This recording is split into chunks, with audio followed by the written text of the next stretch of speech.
Comienza el día con una meditación cortico y poderoso. Awe Dios que papo medita. Presenta pa Nairalyn Felicia.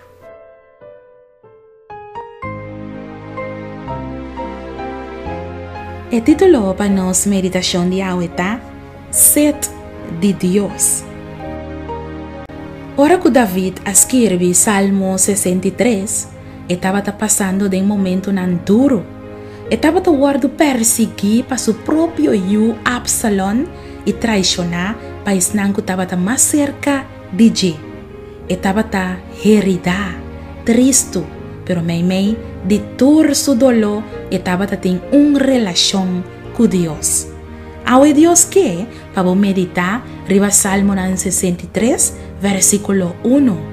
Oh Dios, bota mi Dios, con tu seriedad lo me buscaba, mi alma te sed vivo, mi carne ta angelanabo de un terra seco y en de sed camina no ten agua.